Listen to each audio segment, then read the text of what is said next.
We just got back from London. We went down to the Rouleur live show. First time I've been down in London for a long time, at least 6 years, I think. And a lot has changed. So today's video, I've got some clips of bits of tech I want to sort of show you. But first of all, I want to talk about just how inspired I was to be down in London. A lot has changed since the last time I was there. Technology has rolled on, like contactless payment. Everything was controlled by apps and QR codes, way more than we're used to seeing up here. That was dead interesting. The cycling infrastructure around London has developed a lot since I remember, and the amount of cyclists, they were absolutely everywhere. Cycle couriers especially. Of course, there are people going to work on very nice looking e-bikes especially, and they were the normal couriers that you've always seen, but their proliferation of couriers, delivery drivers, Just Eat, etc., that was mind-boggling, just how many takeaway riders there were on e-bikes, and they hang around in like these massive groups outside takeaways. I saw this a little bit in Manchester, but in London, whole other scale. And I kept really watching them. I was like so intrigued, because the bikes that they were riding are not the bikes that we see in bike shops. And the normal mainstream brands, they are not into that at all. This is a whole other industry almost. The bikes are converted e-bikes. They're stuff that you get from AliExpress and Amazon, and then they've been hacked and bodged, and some of them had 2, 3, 4 batteries bolted onto them, and they'd really thought about their e-bike as how to do their job. And then you started to see them repairing them by the side of the road, and then I saw a little, I want to say backstreet garage. It was a little shack, I suppose, where someone was charging batteries en masse, and they had like some sort of repair setup going where they were soldering batteries. And I heard some of them talk about repairing chargers and getting the circuit boards repaired, and it really reminded me of mobile phone repair shops, when you used to buy your Apple and your Samsung, and you had to send them off to get repaired, and it was crazy expensive. And now if you go into a shopping centre, you will see a guy who's figured it all out, and he's got batteries and screens, and he's repairing mobile phones. This industry looked more like that to me. It was fascinating. It made me really think this is a massive gap in our service that we offer as a bike shop, is repairing these sorts of e-bikes. And I think this isn't, if London's 5 years ahead of the North, if at least. It's definitely got me thinking. Anyway, on to the show. So, first of all, the reason we went there wasn't to go to the show, although I really, really enjoyed it, and I'm definitely going to go there again. More on that in a second. It was an opportunity to meet Alex from Look Cycles, because, as you know, the story there is they pulled away from working with their distributor. In fact, this is a big theme of the show, and we're trying to deal direct, so we buy now directly from Look. And now there's import-export barrier complications, I guess, and it was a really good opportunity to go and meet Alex and see how we can work together to ease that flow of spare parts. Mostly there's a few of you that have been in contact to say we need spare parts, but at the moment we're having to pay transaction charges, etc., on just relatively small orders. So we have to sort of bundle it together with stuff, or things are out of stock, or they're coming from different locations. So it's an opportunity to try and smooth that out. I had a really good conversation with them, and it was great to see that the trends that they're seeing are mirroring our trends. So that is, you guys are asking for more choice than ever before. The whole, you've got to buy this bike with this spec level in this colour. They're seeing much more interest in choice, and want to buy the frame that I want in the colour I want. And I don't really care about what it comes, the spec. I just want the frame. Choice is going to be the big thing going forwards, not being shoehorned into a decision based on budget and spec and stuff like that. So anyway, that was a really cool chat. It was good to make contact. And then we went around the rest of the show. Look, weren't there sadly, because their bikes all got held up in customs. So yeah. So onto the show. Now, what I didn't go around with a big expensive camera and stuff. I just walked around with my little GoPro, just taking a few shots. I wasn't really sure what to expect, really. Oh, by the way, thank you to anyone that came up and tapped me on the shoulder and said, hey, thanks for the video, and had a chat. That was so kind of you. I really appreciated it. It was really inspiring to meet some of you and speak about your projects and how we've helped. So yeah, amazing. It really made my trip, actually, just getting the chance to see a lot of you. Okay, here we go. So we started off, and a brand called Sowi, SWI. It stands for like designed in Switzerland, made in Italy. So SWI. This instantly caught my eye because of some attention to detail. Like my eye just goes directly to bottom brackets and brake mounts. It's so sad. So this brand had one bike there. It was all bare carbon. There's no fancy paint jobs. Most people were just walking past it. Caught my eye because instantly you could tell something was really high quality. You know, when you just see something, you say, yeah, wow, that's something a bit special. Eventually got talking to this guy, and my God, he was passionate. He was the designer of this bike, and it was so great to speak to him, and we just geeked off about like accuracy of frame manufacturing and how they finished. I mean, the brake mounts is even just half the story, you know, take a look. They've got metal inserts in here. This all looks absolutely beautifully engineered.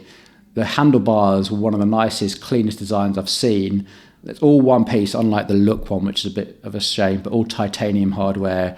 They just did a really lovely job. And then I asked him how much it was, and he just kept talking at me about all these details and all these details and all these details, and eventually came out it's like 9,000 euros or something. So it was, on one hand, beautiful to see the amount of passion that someone had put into just the really, really fine details, the things that I think really, really matter, the precision, and not necessarily about the paintwork and the design. It was we had a great time together. It was really cool.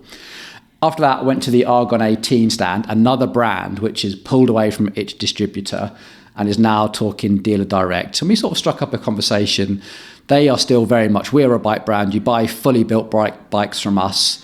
I'm like, okay, let me know how that goes. And if that ever changes and you're thinking about selling your frames separately, maybe let's have a chat. I do like their bikes. I think they're really nice quality. Got some lovely design ethics and ideas, which I'll show you. Particularly interested in their new E119. There's their time trial bike, which has always been a bit special. Love all this integration down here and the mech bolts. Everything's just coming in nice and clean, but still practical. And they had their own sort of piezo mount, so you can check your aerodynamics on this as you go. So it was nice to see all this built in, and this mono stay for the handlebars, which we're seeing from a few brands, including Look with their new mono blade. This is all looking fantastically well engineered for a time trial bike. Loved all that. And then, of course, they had these. The thing that really caught my eye was actually these. So these are a beautiful set of integrated brake levers. This is the cleanest setup that I think I've seen on a time trial bike. Absolutely beautiful. And the gear shifting is all built into it. The brake feel was fantastic. It was all sort of built in. And I think we're going to see more and more of this going on with bikes. And then we came down to the calipers, and the calipers are all made by TRP, built into the bike. I thought, yes, that's brilliant. After that, quick look at the Cervelo stand. This is the new S5. I can't say I was that taken by it, apart from this cool paint job. The handlebar design here was, it looks funky from the outside, but when you start delving into the details, this is very normal. So we're starting to see things like titanium hardware and things. That's really important. This is just a couple of steel bolts with ovalized holes. I wasn't really that impressed by the quality of it. This brand impressed me though. There's the handlebar setup. I wish I could remember what the name of the brand was now, but this is a beautiful, clean handlebar setup. Really impressed by that. And all the spacers as well was really beautifully. Argonaught, that's who it was. Argonaught. Actually, I want to look into these a bit more because it's the first time I've really had a chance to see them, and I was really quite inspired by their quality. I didn't have a chance to really speak to them. They were quite busy, but I think I want to revisit that. That was super cool to see. Look at that, all that exposed carbon, very reminiscent from what we're seeing from Time. Really taking care in their finishing. Love this sort of sculpted bottom bracket and the area down here. Best thing on the Canyon stand was this. The paint job on this was really, really caught my eye. I think we're going to start seeing a lot more in terms of custom paint work coming into the next few years. Custom is definitely the way forward. Love the little T-Rex detail on that. Then we went over to the TJ Laverick stand, who are working with Aston Martin. Now, I won't go into this too much. It really was a lovely bike to see. But David Arthur has done a really big in-depth video on this, and I haven't really got much to add apart from the trend that we're seeing on integration. And these handlebars, this is basically one big bolt that it drives up from the bottom of the fork that holds all this together, and you can still height adjust it by putting spacers in, etc. Just a cleaner way of doing it. It's about time that the A-head system kind of got a bit of an update, not necessarily across the board, but in the real premium bikes, it is looking a bit dated. And this is the first time I've really seen someone really tackle it rather than just using covers and shrouds, is to think, is there a better way of doing it? And you can't deny that is a beautifully clean handlebar setup. As you're riding the bike, it'll be an absolute pleasure to look down on that and then feel that upholstered, not just bar tape, but actually upholstered grips. That was quite astonishing. New bottom bracket standard, woohoo, just what we always wanted. Another tool for the workshop. I mean, let's face it, it's not going to be like that. And then integrated brake mounts. Again, Aston Martin made all of these, but integration, what we see. This seat post design, a very similar idea to what Look did on the old rim brake blade, with the insert that goes in and you put spacers in to height adjust the seat post, etc. It was really nice to see where integration of all these components can go. Went to the Ribble stand, didn't really engage in much conversation, but they had some nice paint jobs there. This one really caught my eye. This is the old RAF colours, thought was pretty cool.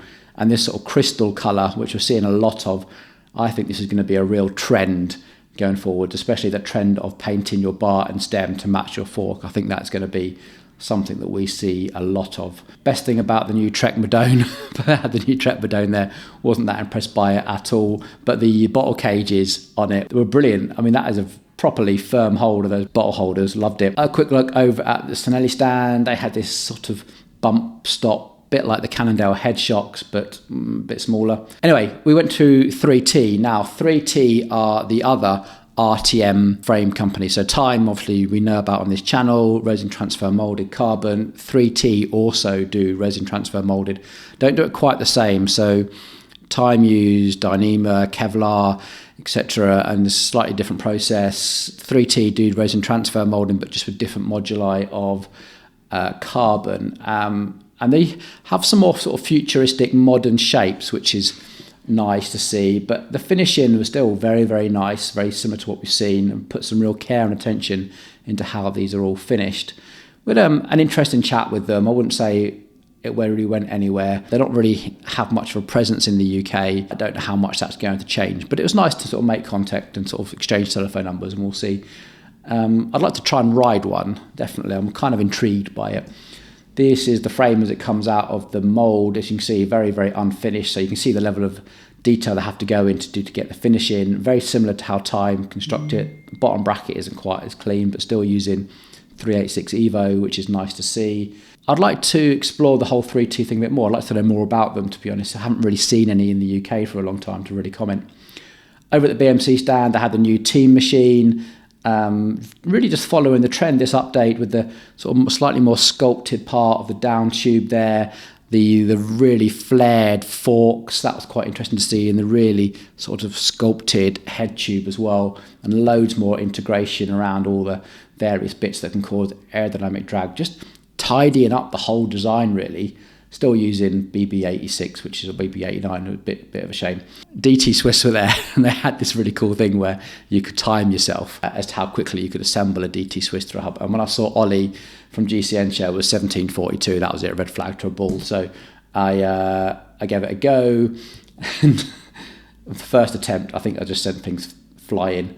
But anyway, I think I finished with like a 14-second time. So yes, I think I beat Jimmy from Cade Media as well, but I didn't win overall. But anyway, it's good to get a time on the board. In fact, while we look at some of this footage of me but getting it badly wrong on my attempt to try and beat the 12-second time, which I definitely failed at, we also got approached by the DT Swiss brand manager, who said that they've got some new hubs coming out and would be keen to send us some if we were keen to look at them. I'm like, yeah, of course, I love DT Swiss stuff, it works. So like, of course, I'm pretty sure our viewers would love to see our opinion on the new DT Swiss hubs, but we couldn't tell you much more about them. But they've only just launched, the current range, so I'm quite intrigued, to be fair. So anyway, and the very last thing that really caught my mind was this beautiful, I think it's a Factor bike, but beautiful design by Paul Smith. This blocky colour, I kind of love it. I mean, we've seen Cannondale do this with the Lab 71, etc. I think that's going to be a bit of a paint trend into 2024 and beyond, I think. So, yeah, I really, really enjoyed our time at the show. I definitely want to go back. In fact, next year, I would love to go down there as a exhibitor, I think, and take the whole team down there, and maybe have an appointment booking system where you guys can book a time slot and come and ask us all those questions. Maybe we can consult on a custom build that you're going to do at home, or a custom build that you want us to do. Maybe bring some of our coaches down and do some health and fitness type consultation work. I don't know. I'm still playing with the idea, but if you would be keen on meeting us down in London and having half hour to an hour of our time and a chit chat, if that sounds like a good idea, let us know in the comments, because if there's enough of you down there said, yeah, that would be really cool, then I think we'll definitely try and make it happen. All right. Thanks for watching, everybody. Normal service resumes. We've got some awesome videos lined up for you this week, so get subscribed and I'll see you all soon. Cheers.